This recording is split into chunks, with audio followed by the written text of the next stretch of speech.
We need to speak to Dion, all right? Because since last year, when we started the season on 1-5 or 1-6, whatever it was, I don't remember what it was now because it is in the past. But he was like, "Nah, we still got a chance to win the playoffs," and we belly laughed at this man. Yes. Lo and behold, it came down to the final game of the season. Came Detroit down to Lions Baker Mayfield. still had a chance to win the playoffs. Yeah. Dion, man, how are you, brother? Man, I'll tell you what. First off, you know that Lion was on a lot of stuff. Okay, I'm not gonna say what that stuff may have been, but he was on a lot of stuff to have that there. I'm glad you found that because maybe that's the reason that we lost this last game. I'm all right. Easy. I'll say this, and I think you guys can probably feel what I'm saying here. It hurts more today. I know you said like the sadness was seeping in after the game. It hurts more today, not because we lost as much as the season's over to me. Just to know, because the season just flies by, and when you're going at it, like when you're talking about it every day, it doesn't feel like it. But as soon as it's over, and you're like, dang, the off season has just started. That's what hurts. That's what hurts more than the loss. It definitely hurts bad. That it's like, damn, we don't got Lions anymore. Now we actually got to do draft shit. But yeah, first of all, great job last night on that Bleacher Report stream. You guys killed it. You did a great job trying to, rally the troops. I saw your pops got a little emotional. Easy was about to get a little emotional. I can't blame him, man. It's a tough loss. Good. It's a tough loss, but you did it great. Your speech at the end to rally the troops was great. And I want to know what you think the turning point was in this game where the Lions kind of, they lost control, lost the reins, and it all started falling apart. No, I mean, first off, I appreciate it. No, I mean, it's weird because I was doing the rewatch, and I kind of flew through it, but I did the rewatch, and it was weird because I walked away from this one. There was not a single point where I felt like, man, we weren't the better team. Like, I know that's, people aren't going to want to hear that, but, like, truly, it was like coming into this game, it was like, okay, can we hang with this team? And obviously we learned at the first half we could do more than hang, but at the same time, it was so weird because I never really could put my finger on a specific point to what you're saying right there, and it's almost like there was a lot of examples of opportunities. I think that was the best way to put it, is to me, like, we just weren't able to make, like, the one play that shifted the momentum in the past. Like, offense, defense, special teams, no one made, like, the off-script play, the thing that you weren't expecting, that, like, special play that would bring you back. So I don't know if there's the thing that I could point to in terms of, like, a specific play that went wrong for us, because a lot of things went wrong, whether it was a poor series there with drops, Laporta, then Josh, the fumble for Gibbs, where it's like seemingly he was going the wrong way on the play. But it was almost more so the fact that we couldn't pick the other side up and just come through with like some sort of special play that completely flipped the momentum. It just never was there for what feels like the first time this season, especially in a one-score game. Yeah, man, I'm grateful that I was next to you to hear, because you basically summarized the season, and not even just the season, like, pulled easy out of the mud. When the jersey began in 2021, with Dan Campbell coming in, just turning everything around, like, it's something I think all Detroit Lions need to hear. We played at the beginning of the show too, and I agree with you too. During my rewatch, I felt the same thing. Like, I know we had it on the sheet originally, like, kind of decisions from Dan Campbell and Ben Johnson, but the plays were there to be made. Mm-hmm. They weren't made. I even go back to the one where Laporta had caught the ball. I think it was a 2nd and 10.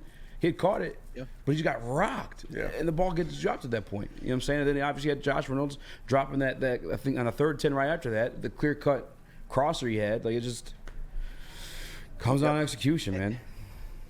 You know what's so weird about that too? Because, like, I always want to be able to make it simple, right? I think we always want to be able to find, like, the easy like, in terms of, okay, it was young, we haven't been here before, so it was like the youth that didn't show up. But at the same time, the way Easy just said, you couldn't even put your finger on that, because while youth had mistakes and maybe they left plays out there was also the veterans doing the same thing, right? It was like, oh my goodness, someone just needs to do something too. And it wasn't even always mistakes. It was just like the opportunities there to have above and beyond type of play, like the Laporta one. I think it's a great example because it was contested and we just didn't have it. Yet at the same time, you could even pull back like the first half, right? And I think of the St. Brown one where it was kind of like the Laporta one where he drops it. And you're like, oh, that was contested, but he didn't come up with it.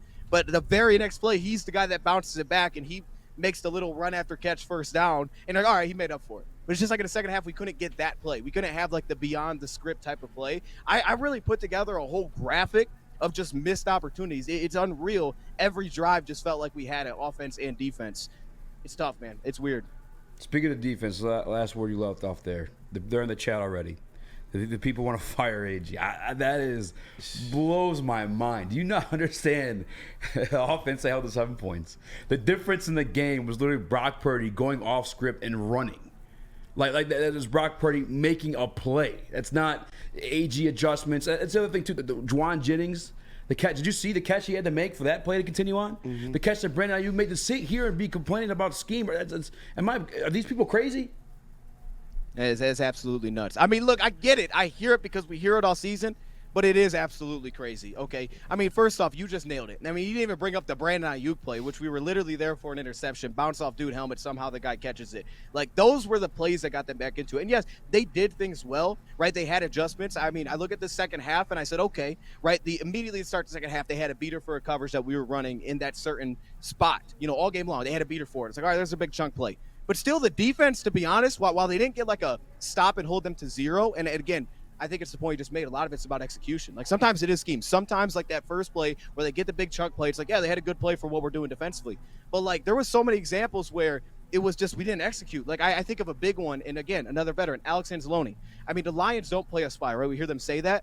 Yet the Lions, multiple times down the stretch, they left him play as an underneath zone linebacker in man coverage. So while he was still playing zone, he had eyes on the quarterback. And on that 3rd and 4, where they ultimately scored the touchdown, that kind of put it out of reach when we fell down 10. It's a 3rd and 4. Brock Purdy takes off. You're trying to contain him inside. He spills out, and you're like, all right, Alex is going to bring him down. He takes a bad angle. Dude goes around and picks up the first down. So they made big plays off script, like you said. Jawan Jennings, Sutton leaves the guy. He makes a great catch. And at the same time, like I still felt like the Lions still made 2 big stops down there in the red zone, and one was on the 3rd down that they didn't get to stop, where I thought C.D. Deuce was just late to step over and help. They still made 2 big stops. They still got some sacks, forced some field goals. It was just like, to me, it was way more about execution than scheme here. I actually thought AG had a great plan, and to me, the biggest thing I would question coming in was the amount of blitzing he was doing. I was not for blitzing in this game. And to give him credit, like, not say it worked every time, but it had more success than I would have thought. Like, he stuck to that, but I thought outside of that, what he was doing schematically, I thought it worked really well, actually. I give him a lot of credit for what he did in this game. And I want to look at the other coordinator, the other side of the ball when you look at the offense, because I do think that in the second half, the Lions kind of abandoned the run game there after the Gibbs fumble. They kind of got away from that, which was obviously working in spades in the first half. Monty, Gibbs, they were gashing them on the ground. And I think that was a big reason why the 49ers were able to creep back in this game and eventually get the lead, was because the Lions stopped running the ball and using their offensive line. What do you think was that? Do you question Ben Johnson's play calling in that second half, or what do you put that up to? Yeah, no, I hear what you're saying. The way I look at it is this. Well, first off, I give Sanford credit because it seemed like they did shake things up a little bit.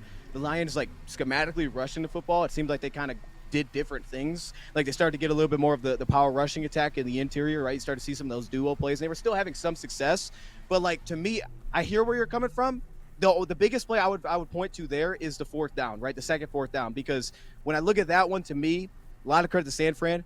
They showed man dropped out in the zone, and the Lions literally had nobody open. You tie that along with the breakdown they had in the interior. There was just nowhere to go with the football. And it was like you had a setup for what you expected because of what you've been getting all game, and it was just not there. So for that play, like in particular, like that's one of those ones where I point to the scheme side. It's like, yeah, we had some. We thought they were going to get some. We did not get that at all. I give them credit for changing it up. But I think when, like, I'm just looking at how these drives end, right? You have the Josh Reynolds incompletion. We were moving the ball to start the second half. You know, you go on to the next drive. Obviously, you have the Jahmyr Gibbs fumble on the very first play. And it was one of those trap runs that I liked coming into the game. You know, you have the other 3 and out, which, to your point, right, that's where you can argue getting away from the run. But on that first down play, you go for 0 yards. Sam Laporta missed the block, and then like we talked about, you drop back-to-back passes there, and you're like, all right, those are things that you expect them to get.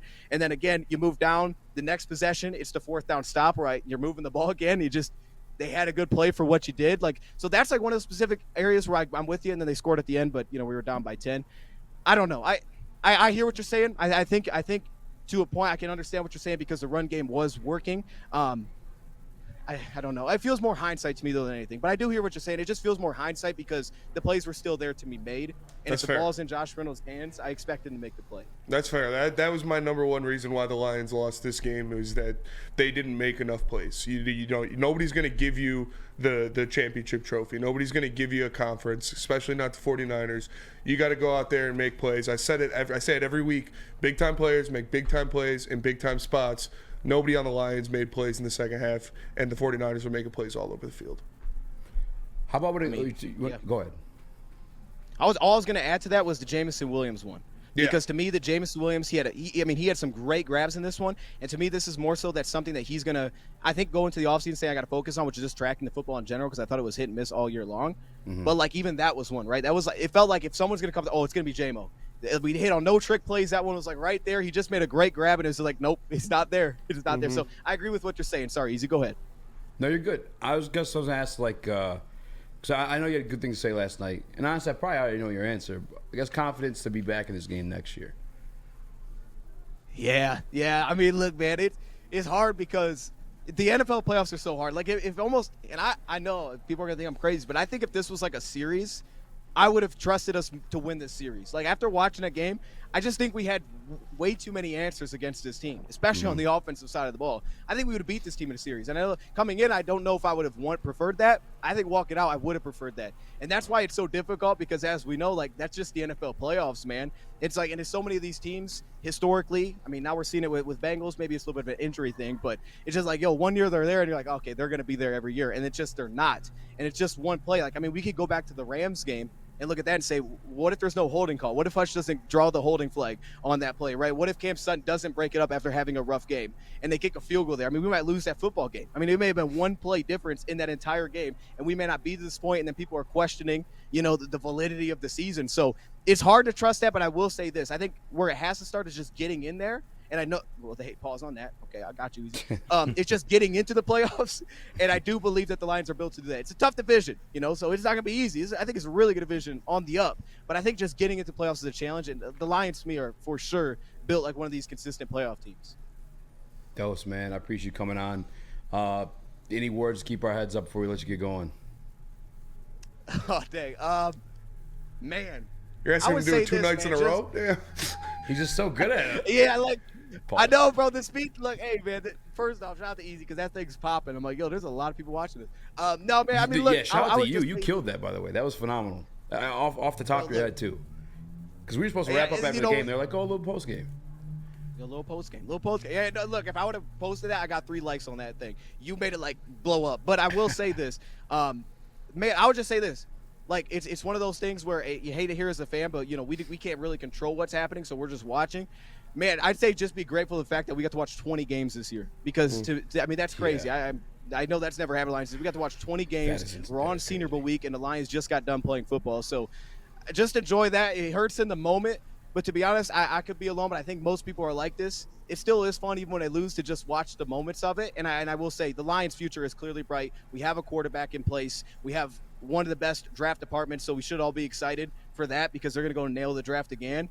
And if anything, like, you just know that they're going to be active, right? This is not a front office that's going to sit back and be like, no, we got to make every pick where we're sitting. They'll move the board if they want somebody. So it's going to be a lot of fun. They're built for the long term, and that's what they said coming in. It's about winning every year, not going in all one year. So this is something that we should be excited about. Give yourself a shout out. Where can people find you if they want some more Dose of Dion? Yeah, you guys can find me on Nickelodeon, Disney Channel. No, I'm playing. Hey, look, man. Look. You could Dose of Dion, man. Just Dose of Dion. I'm over there, and also, yeah, we do some shows over there on Bleacher Report as well. So shout out to them. We do some weekly shows over there, and I think that's going to continue to the off season. I guess we'll see how it goes, man. I appreciate y'all having me on. I appreciate it, man. This has been a great season. Thanks for having me on this year. All right, I've told y'all. I told Easy. I don't know if I told you this in person, but like I'm telling y'all right now, like this is top notch, man. You guys are top tier in terms of like the chemistry that y'all got. It's an amazing watch, and there's the reason that so many people tune into this. So I appreciate you guys. Hey, bro, we appreciate you, Dion, man. You one of the best in the city at doing Lions content. We always appreciate you having on, and we're definitely gonna have you on for draft and going forward, man. It's always a pleasure. He's going down to Senior Bowl this week. Hell yeah! Oh, we're definitely gonna get you on after that. Oh, absolutely. A little virtual call-in. I'm down. Hell yeah! Appreciate you, brother. Appreciate you, brother. Dude, Dion's the man. He's the man. Dion's the man. You guys killed it last night. Appreciate you, man. Wise with the GOAT, man. Yeah. Honestly. Makes it easy. Did you see when he wrote it off? Like at the top of his head, he hit on every single thing. It just with passion, too. Passion. Not one stutter, not one slip up. Man's got talent. Man's got talent, dude. Yes. God-given talent.